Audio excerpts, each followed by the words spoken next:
Dealing with the Depends library DLL error in a non-Windows app. I'm Sophie Chen, a Windows support engineer. Let's look at the engineering steps I've prepared to fix it. Before diving into the manual fix for Depends library, note the official maintenance resource linked below for system synchronization. This DLL file is the core library for the Dependency Walker tool. It scans Windows applications to identify all required DLLs and identifies missing or mismatched files that prevent software from launching correctly.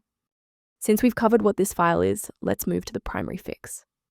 Third-party application errors like this are best fixed by reinstalling the affected software suite. Download and reinstall the latest version of Windows SDK to restore the Depends library DLL library without risking system instability.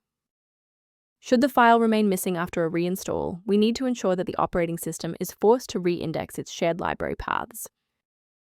A standard reboot clears out temporary memory conflicts and gives the Windows loader another chance to properly register the Depends library component during startup. Before you restart, bookmark this video or hit the like button.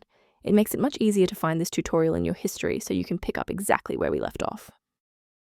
From a systems engineering perspective, there is one major security pitfall I need to help you avoid. Warning: the Depends library DLL missing error is often a symptom of a larger issue that a simple manual download will never be able to fully resolve. A professional diagnostic tool can be a valuable asset for those looking to maintain long-term system stability and file integrity. If boot alerts or library warnings persist, the official diagnostic kit below provides general guidance on the Depends library. I'm Sophie Chen. If we've successfully stabilized your environment and resolved the Depends library error, please subscribe and join our community of technical professionals.